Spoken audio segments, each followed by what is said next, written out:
Hey everybody, on today's video, first of all, we got 2 inches of rain, I believe it was, since Wednesday through Friday, roughly is what it was. And there is a chance of rain again on Monday, I think Monday into Tuesday.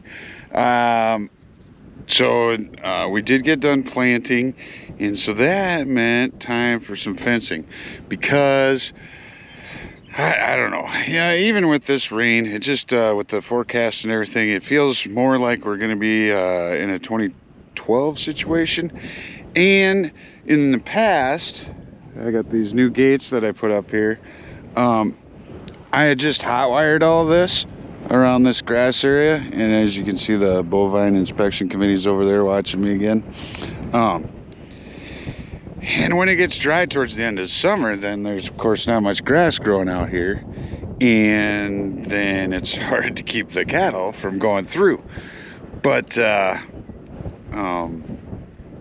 it was already down, so I thought we were gonna have a problem. Just looking across the field here, it's beans closest to us and corn farther on the other half, and I can see the corn coming up, so that's good. But yeah, I put these bigger gates in because my bulls tend to just think those other ones are for play, and they wad them up. So I've got a fair amount of this in, and I can continue through the summer as long as I can dig into the ground. Now we got some moisture again, that'll help. But I've got that the electric fence that is next to the alfalfa that I put in during the fall, so then they can graze this. So let's start with, we'll take that out.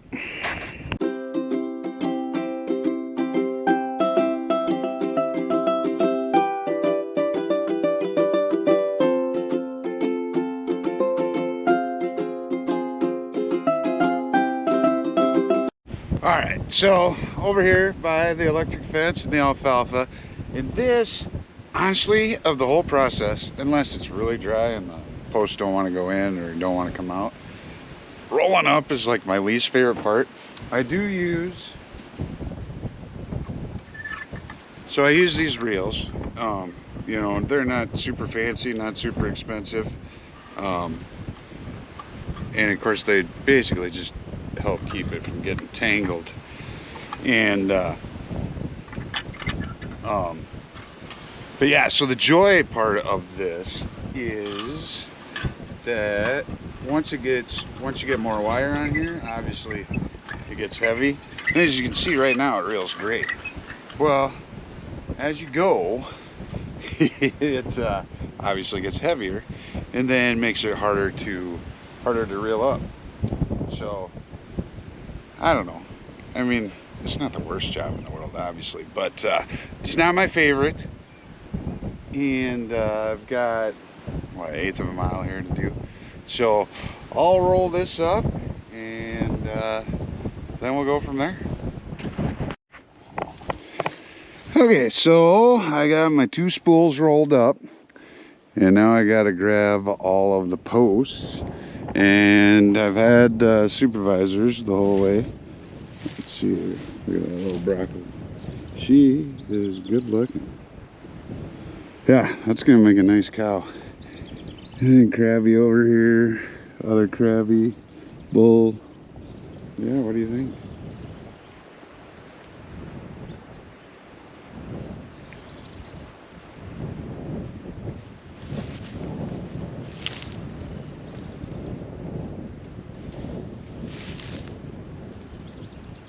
I'm not sure if I can get closer without her taking off. Yeah, what do you think?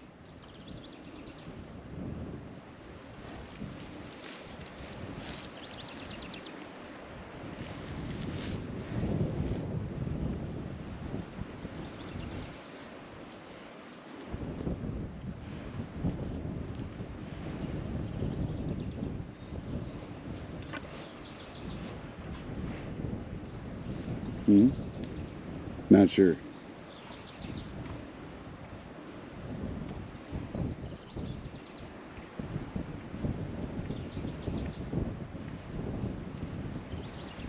She's usually the one that's got to be checking everything out. Yeah, whenever I'm doing something, you gotta see what's going on, don't you? Yeah.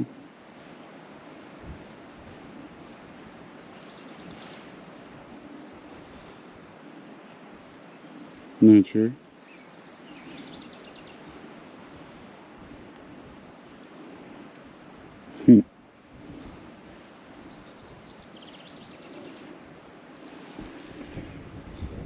And then this one here.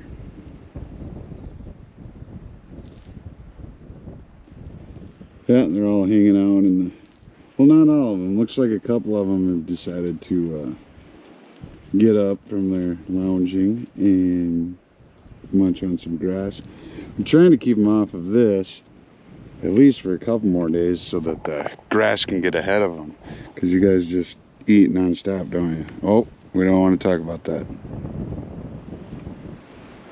Oh, and I gotta rub my head. Oh, yep, what?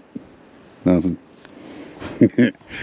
Yeah, so okay, so they yeah, my inspectors are out here doing well. Let's take a look at the alfalfa while we're here.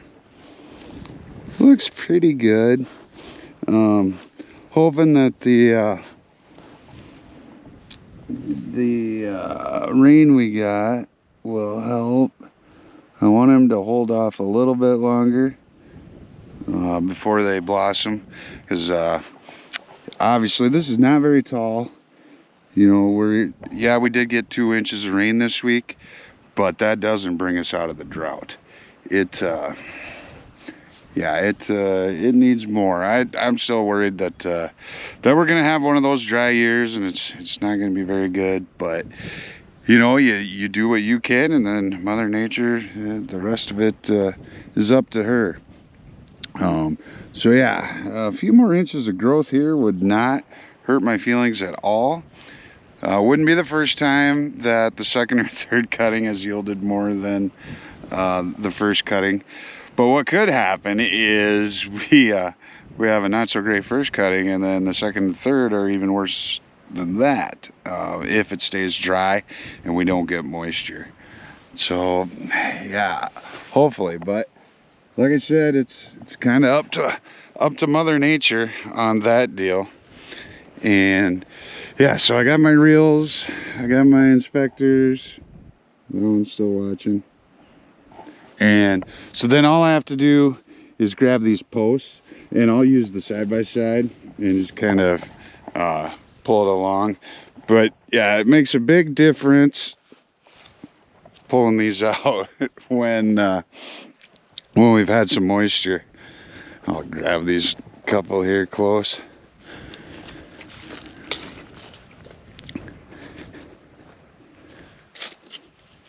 Yeah, they're coming out easy.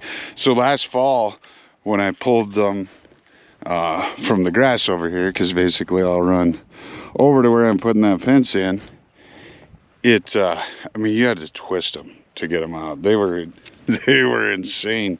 But watch, I just got one hand, well, basically three fingers, and it pulled right out. So that, yeah, that makes this job a lot easier. So, you know, the more of that I can get, then the safer I'll feel about the cows not escape. Yeah, I'm talking about you guys. You know, and so some may wonder why I'm doing cattle panels. So basically it's a cattle panel with a wood post on each end and a steel post in the middle. And the reason I do that is because these things, like, well, right there, you can see, they'll, on a barbed wire fence, they'll basically eat their way through it. And I have to not just staple the cattle panels, I have to wire them too. I did I think it was a 6-wire. I did a 6 barbed wire down on the river one time. I had some steers there, and when we were hauling them, it went through that thing, didn't even leave a hair on it. And I had that tight. I mean, there was 6 strings, you could have played Eruption on that thing. But yeah, they're they like to eat. They're hungry, and so they will find a way, won't you guys? Yeah. No, again, don't want to talk about how much we eat. So I'll finish this job up, and as always, take care and thanks for watching.